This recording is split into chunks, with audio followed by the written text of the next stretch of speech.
Olá pessoal, hoje nós vamos falar aqui na aula 15 sobre a definição da estratégia do produto, que é o capítulo 12 do livro Kotler, certo? Administração de Marketing, edição 14. Hoje nós vamos falar como os produtos podem ser classificados, vamos falar um pouco sobre design e vamos falar sobre embalagem, rotulagem, garantia. Em alguns aspectos eu tentei complementar, o conteúdo do livro, mas como vocês sabem, a leitura é importante, fundamental para você ter um bom aproveitamento aqui do nosso curso. Bom, em quais níveis os produtos podem ser ofertados? Tá? Bom, basicamente existe uma hierarquia de valor para o cliente. Nessa figura você pode ver uma série de círculos concêntricos, né? O primeiro lá, a bolinha azul clara no centro, remetendo ao chamado benefício central. O benefício central é o que de forma mais básica se espera de um produto quando você o adquire, né? Então, por exemplo, em um hotel você espera a possibilidade de descansar, de pernoitar, não é? Quem compra uma furadeira espera poder fazer um furo. Quem compra um celular espera poder telefonar para alguém, não é? Em seguida, nós temos o produto básico. O que é o produto básico? Bom, é uma versão do produto, naturalmente, em que tem o que de mais basal se espera de um produto ou de um serviço.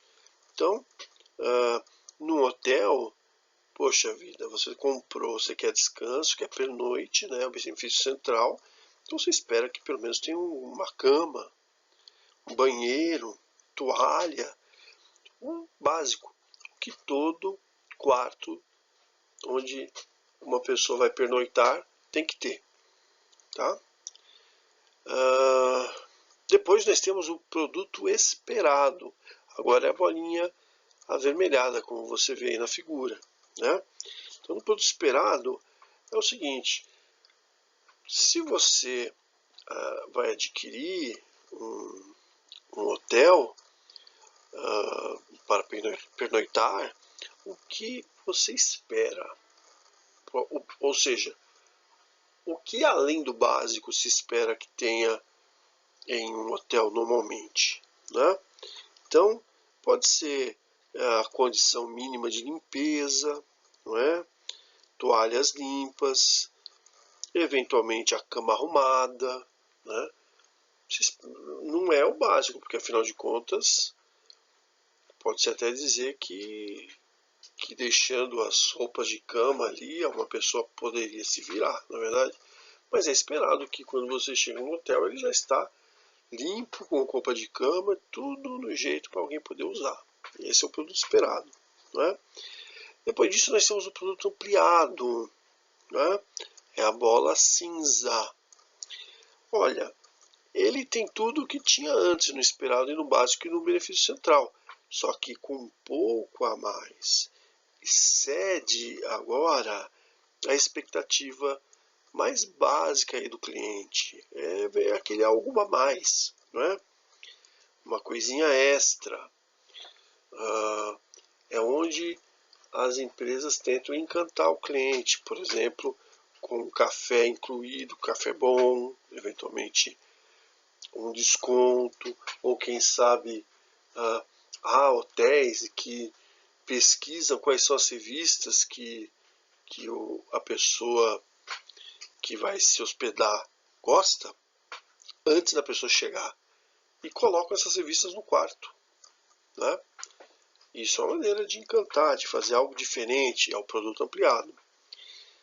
E, por fim, nós temos a bola azul, escura. O que é isso? É o produto potencial. Tudo que é possível ter em um produto, dadas as condições de tecnologias atuais, né? Então, que será que dá para ter em um hotel nos dias de hoje, coisas que inclusive nem são tão esperadas. Talvez a possibilidade de transformar, se a pessoa está viajando ao trabalho, a possibilidade de transformar o quarto do hotel em uma sala de reuniões. Isso nem todo hotel tem. Acho que muito poucos têm. Não é? A possibilidade de... bom, há muitas coisas que podem ser incluídas no hotel, como por exemplo a possibilidade de você trocar de roupa, ter roupas de aluguel ali que você possa adquirir, ou ainda que os serviços de arrumação ou de uma roupa que estragou, ou quem sabe a possibilidade de passar a roupa incluída no preço da hospedagem, né? Entre outras coisas. Tudo que você imaginar. O céu é o limite no produto potencial. Não é? Muito bem. São os níveis de produto. Tá? Aí, nós temos agora uma sequência de nomenclaturas que nos permitem classificar os produtos em tipo. Né? Então, a primeira coisa que a gente pode, primeiro viés, aí, primeira tranche de classificação é quanto à durabilidade. Quanto tempo o produto dura. Tá? E ainda quanto à sua tangibilidade, ou seja, o quanto que ele tem existência física, quanto que dá para pegar o produto. Tangível é isso, é possível de pegar. Né? Então, há produtos que são bens não duráveis, não duram. Né? Eles são tangíveis, mas você consome uma ou poucas vezes, como por exemplo uma cerveja. Eu comprei a cerveja, consigo pegar a cerveja na mão, abro a latinha, bebo o seu conteúdo, e o que eu faço com a latinha? Jogo ela fora, ou seja, acabou. Né? O produto não é durável. Até dá para estocar, né? Uma cerveja, um salgadinho, uma latinha de refrigerante. Essas coisas a gente guarda por um tempo, mas uma vez abertas elas são consumidas quase que imediatamente. Aí nós temos os bens duráveis. Ao contrário dos primeiros, eles duram. E duram bem, duram bastante. Então aqui no meu exemplo, geladeira, móvel, computador. São coisas que duram alguns anos, né? Bem diferente da cerveja, né? Que uma vez aberta se consome quase que imediato. Legal? Os bens duráveis, então, duram bastante. Roupas, né? Ferramentas, entre outras coisas. Por fim, nós temos os serviços. Olha como é diferente. O serviço é como a aula do professor William, é como uma consulta com o médico. São intangíveis, você não pega a aula na mão. Né? Inclusive, olha só, eles são inseparáveis, variáveis e perecíveis. O que é isso? Cada aula é de um jeito.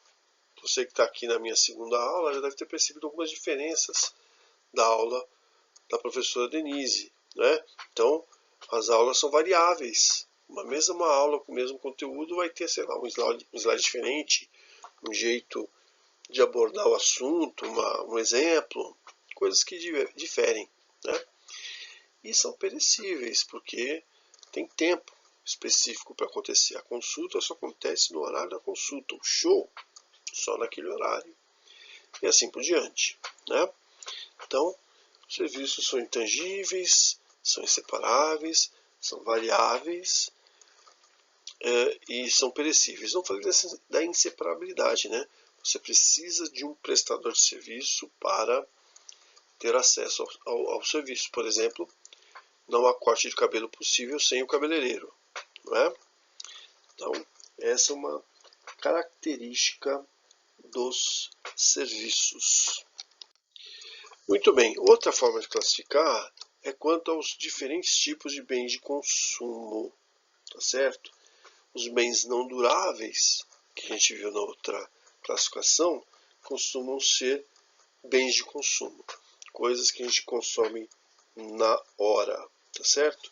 Então, eles podem ser divididos em bens de conveniência, são os bens que você compra normalmente com o mínimo dos mínimos dos esforços, onde for mais perto. Né? São os bens de conveniência. Conveniência é uma palavra que quer dizer o que convém, o que é mais próximo, sem esforço, tá certo? Então aquelas lojas de conveniência que o pessoal fala, né?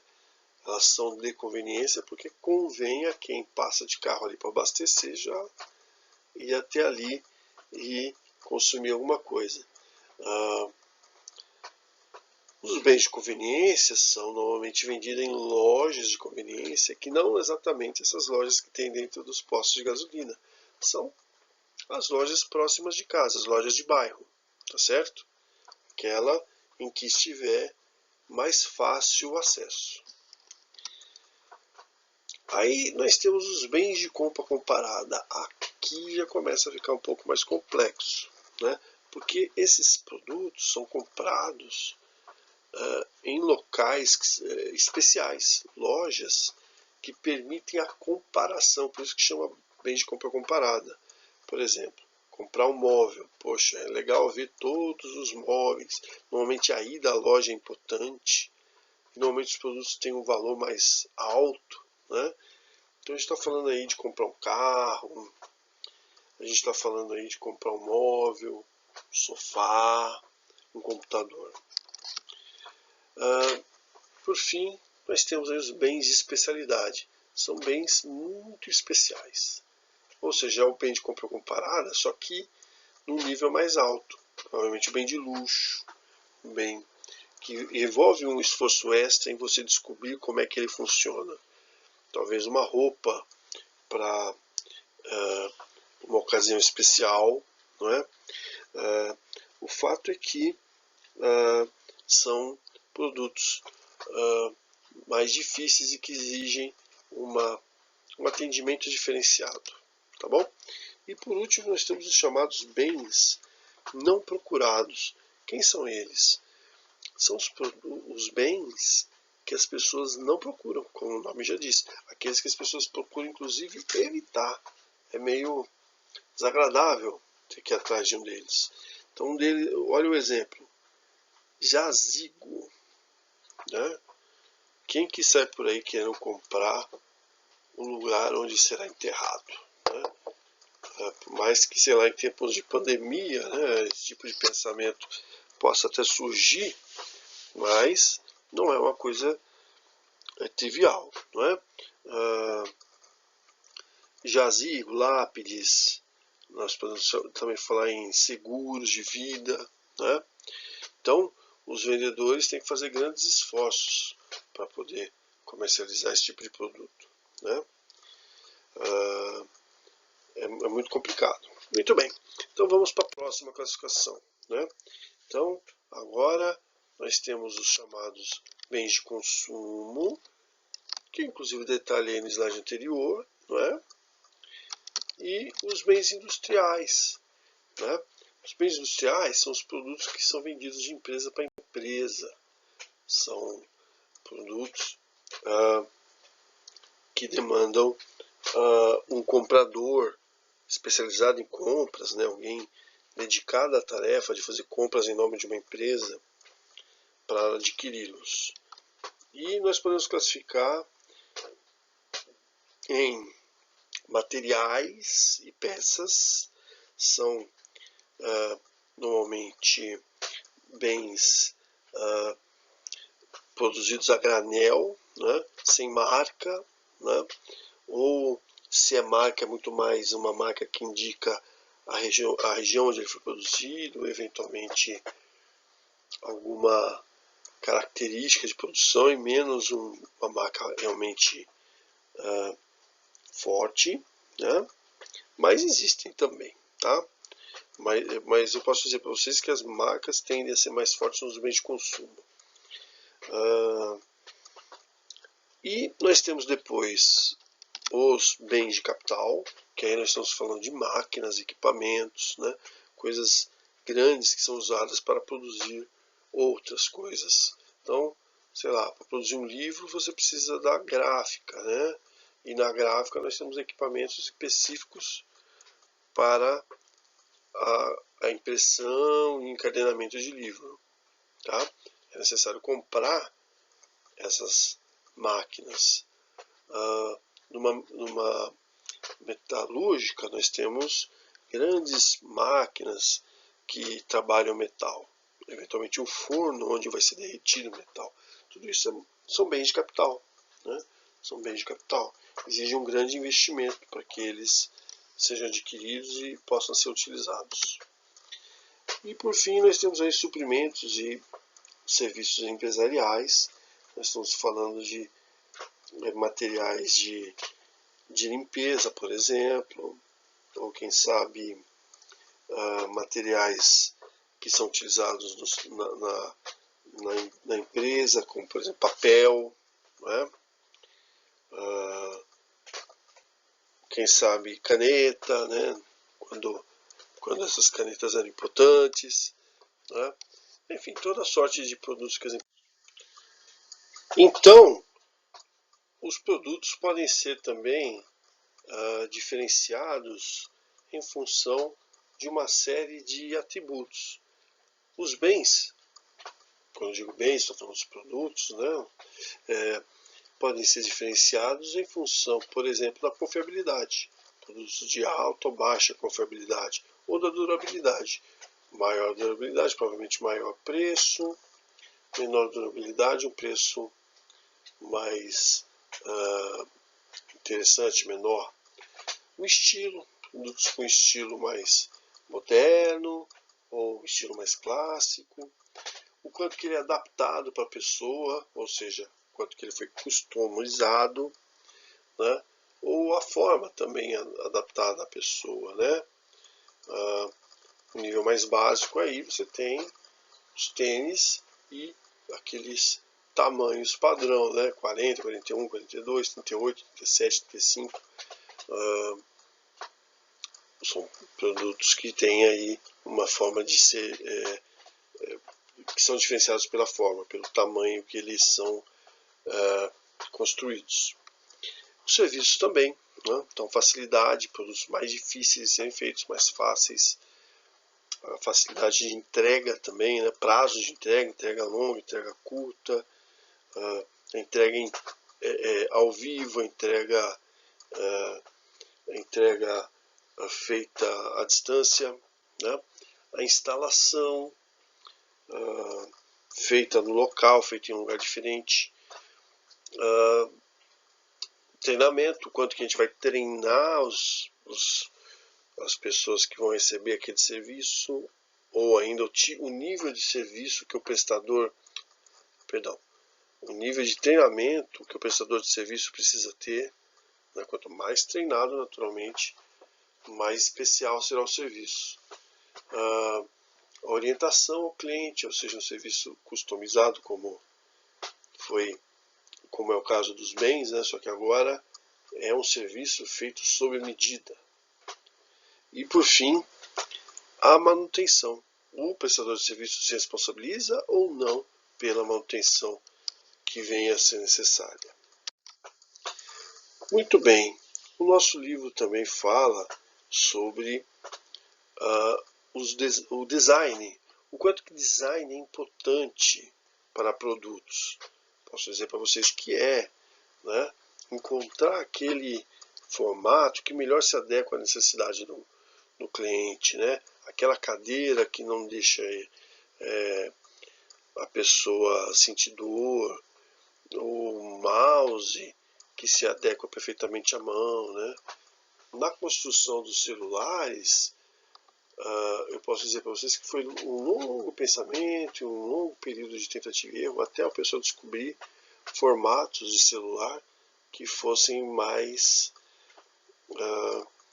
que dessem a melhor sensação para o usuário, né? E que trouxesse a ele mais recursos, né? O melhor design possível. Então, o design envolve a aparência, né? Deixar mais bonito aos olhos, também uma sensação de usufruto mais cômodo, mais adaptada a característica do corpo humano, por exemplo, e um funcionamento superior por causa do formato, né? Como o design é uma coisa que envolve uma criatividade, uma inventividade, né? É algo bastante raro e importante na confecção dos produtos, né? Há produtos com design que tornam viável a sua manutenção, e há outros que fazem a empresa falir, porque o design foi mal pensado. Talvez um design que faça o produto quebrar. Uma coisa interessante a gente pensar no design é na construção dos aviões, né? O longo processo do pessoal que os criadores tiveram, desde os aviões que o Santos Dumont usava, procure na internet para você ver, mas aquele, como o 14 bis, ele não voava tanto, tinha um jeitão de asa, né? Que foi bem diferente dos aviões que foram usados, por exemplo, na Primeira Guerra ou na Segunda Guerra, ou os aviões comerciais de hoje em dia. O design mudou bastante, tá bom? Show! Agora vamos falar sobre embalagem. Embalagem é, dos atributos que um produto tem, talvez o mais importante, porque ele fica bem visível no ponto de venda, né? Ele ajuda a proteger o produto contra intempéries, né? Ele, se for feito com um design, ele se torna fonte de diferenciação. O produto que tem melhor design tende a ser mais especial, né? Ele precisa ser levado em consideração como que a embalagem vai ser descartada para poder ser utilizada, é a logística reversa. E há uma longa legislação sobre esse ponto, que precisa ser levado em consideração.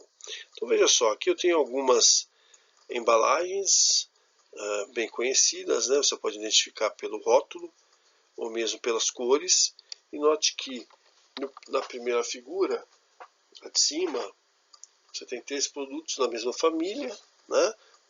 E que são diferenciadas pela tampa, né? No rótulo você encontra algumas informações que permitem a identificação. E nos de baixo, nós temos uma coisa interessante, o chamado licenciamento de marca, que eu vou comentar logo mais. Né? Basicamente, o produtor aqui da bolacha comprou os direitos sobre o Shrek, né? Será que uma bolacha que tem Shrek é uma bolacha mais bem feita, considerando as características do personagem, né? Que vivia lá na lama, etc e tal? Sei lá. Mas sem dúvida deve fazer jus à marca aí, né? Guloso, né? A marca chama Gulosos. Então a embalagem é um mini comercial que o consumidor leva para casa, né? Diz o que o produto é, para quem ele é, no caso dos gulosos, provavelmente para crianças que gostam de desenho animado, e por que a pessoa deve comprar, né? E também deve ser consistente. Olha só, essa embalagem aqui, ó, é o Omo Tanquinho, né? Então, uma versão do produto Omo criado especificamente para as pessoas que têm tanquinho e não máquina de lavar, né? Então, pessoas acham Coca-Cola caro, que é uma solução para o lanche da criança, ou simplesmente não toma muito. Então, embalagem pequena de Coca-Cola. Ou ainda, lenço é tudo igual. Não, é possível fazer uma embalagem aqui com lenços em formato de melancia ou de limão, né? Provavelmente o lenço é tudo igual, mas a embalagem não. Ou ainda um produto fácil de aplicar no narizinho estreito e pequeno das crianças, né? Então, a mãe ali no cuidado com a criança febril, né? Compra um rinossoro com embalagem que permite a aplicação direta no nariz. Ou ainda aquele beberrão, né? Compra lata de cerveja com uma quantidade um pouquinho maior. Legal? Então, embalagem tem tudo isso. Vamos falar um pouco sobre uma característica da embalagem, que é a rotulagem. Como deve ser o rótulo? Ora, eu mencionei para vocês que os rótulos seguem um padrão especificado na legislação. No Brasil, nós temos pelo menos 2 órgãos que ficam de olho nas embalagens. Um deles é o Ministério da Agricultura, MAPA, né? Ministério da Agricultura, Pecuária e... puxa, não sei o último A. Mas é Agricultura, Pecuária...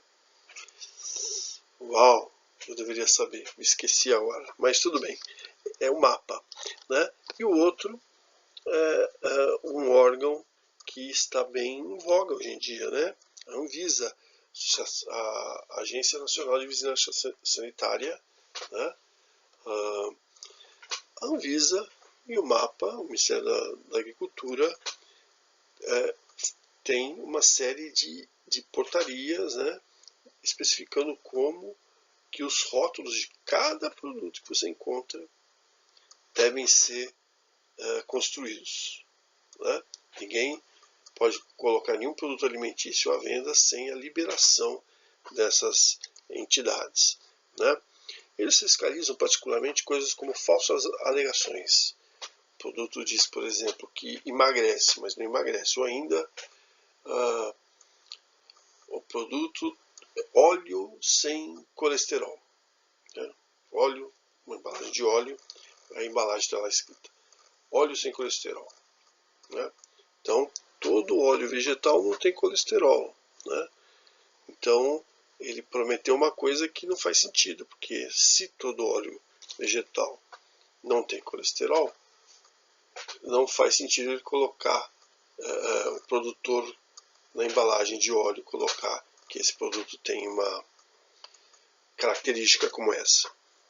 Também é exigido que se coloque nos rótulos os valores nutricionais, ou ainda o quanto que o produto é ou não adequado. Repare bem aqui uma embalagem de lasanha, né? Ele tem aqui, cumprindo a legislação, o peso, né? E algumas características do produto, incluindo a marca, que, pelo nome, aparenta ser uma marca própria de um supermercado, não é? Da lasanha de frango. Aí, na embalagem, nós temos aqui algumas características de rotulagem, como, por exemplo, a informação nutricional. É obrigatório colocar essas informações. Também vemos aí ingredientes, né, do que é feita a lasanha e como se deve conservar, né? Além disso, nós temos o nome do produtor e o nome do distribuidor, quem revende. Como eu disse para vocês, é uma marca própria, né? Então, quem produziu foi a tal da Comércio e Indústria Massas Alimentícias, Massa Leve, que vendeu para o Walmart, veja lá escrito distribuído por. Então, vendeu para o Walmart e o Walmart falou, vai ser vendido no supermercado Bom Preço. Põe aí, Bom Preço. E adaptou-se então a embalagem para os produtores, para os revendedores. Legal? Então aí temos mais algumas informações que devem constar na embalagem, como por exemplo, informações de telefone, de atendimento ao consumidor, né? E selos que as pessoas normalmente não veem, mas nesse caso aí a empresa doa recursos para a Fundação Abrinq, né? A empresa usa uma embalagem que foi feita com árvores de reflorestamento, que quer dizer CFSC. Outra coisa que tem que ter na embalagem é a data de fabricação e o prazo de validade, como estamos vendo aqui, né? E quando a gente fala de alimentos, tem mais coisas também, né? Costuma ter informações de preparo, validade né, lote, ou ainda se todos os produtos estão seguindo ou não, como diz nesse slide, a legislação para o local onde ele está indo. Nesse slide, nós estamos falando de produtos que estão sendo exportados dentro do Mercosul. Então, a embalagem precisa seguir a resolução para revenda interna ao Mercosul, né? Para produtos brasileiros sendo vendidos na Argentina, tem a regra do Mercosul. Da Argentina ao Brasil, idem. E Uruguai, Paraguai. Bom, pessoal, um aspecto importante também é o da garantia, um aspecto dos produtos, em que o vendedor garante o funcionamento. Em outras palavras, se você comprar o produto e ele não funcionar da maneira como prevista, você tem o direito de devolver o produto para o vendedor e receber seu dinheiro de volta. Tá? Isso é a garantia. As empresas têm que seguir a legislação vigente. No caso do Brasil, nós temos a garantia legal do Código de Defesa do Consumidor, né? Uma semana para bens perecíveis, 2 semanas para compras online, entre outras coisas, né? Então é a mínima garantia que existe para quaisquer transações. Só que alguns vendedores oferecem a garantia estendida, um tempo maior para esse tipo de coisa. Por exemplo, TVs que oferecem 3, 4 anos de garantia, né? Então, ela facilita a venda porque reduz o risco que o comprador sente. Bom, as marcas, né, dos produtos podem ter alguns atributos, né? Então, a primeira coisa que pode acontecer é que os produtos sejam co-branded, ou seja, tenha mais de uma marca, né? Então, eu dei um exemplo aqui do chamado Gol, um carro antigo já, né? Rolling Stones, porque na época que o carro foi produzido ia ter um show da banda Rolling Stones aqui no Brasil, então o pessoal produziu uma série limitada do carro co-branded, ou seja, com 2 marcas, a marca do carro e a marca da banda. Cartões de crédito, né? Entre outras tantas coisas que são feitas nesse sistema de co-branded. A ideia é poder vincular 2 públicos, né? E aumentar as vendas dos 2. O público de um compra o produto do outro e vice-versa. Há a possibilidade de fazer extensão de marca, ou seja, você pegar uma marca de um produto e colocar no outro. Quando isso acontece, você tem um risco, perder os 2 produtos, né? perder a venda dos 2, ao invés de alavancar, né? Então, olha só o exemplo, Dona Benta. Dona Benta é conhecida tradicionalmente por fazer farinha de trigo, mas de uns tempos para cá eles começaram a fazer massa para bolo. Tem a ver, né? Afinal, farinha de trigo você faz massa para bolo, então com a massa para bolo mistura na farinha, que também é Dona Benta, pode funcionar, né? Produtos para fazer um bolo. Temos também extensão de linha. Então, tá lá a Fanta, você põe Fanta Maracujá, Fanta Lixia, né? Fanta Guaraná, como tem hoje em dia. Você vai criando novas versões dos mesmos produtos. É ampliação de linha ou extensão de linha. No livro está ampliação de linha. Você pode também fazer o chamado licenciamento de marca, que é cobrar um aluguel por uma marca para ele ser utilizado, como acontece, por exemplo, na Turma da Mônica, alguns produtos de gente famosa, né? Perfume da Ana Hickman, por exemplo, né? É licenciamento. A Ana Hickman recebe algum ressarcimento por ter a sua marca atrelada a um produto, tá? E as marcas próprias de restaurantes, como eu mencionei, de supermercados, perdão, marcas próprias em supermercados, como eu mencionei há pouco. Então, que acontece no licenciamento de marca? A cessão de direitos de uso mediante uma taxa que é chamada de royalty, né? Então, o dono da marca recebe royalty de quem vai fazer o usufruto. Então, quando há duas empresas se comprando, quer dizer, uma empresa comprando e a outra sendo comprada, né, nós temos aí um desafio que é como elas vão se gerir, né? O dono normalmente, quando compra com um valor a mais por causa da marca. Alguns compram porque querem matar a marca que eles compraram para dar mais espaço para a marca que sobreviveu, né? Por outro lado, tem alguns que compram a marca e utilizam dela por um longo período ainda, né? Retirar a marca pode ajudar a quem adquiriu crescer, né? Então, é uma decisão que é importante ser tomada.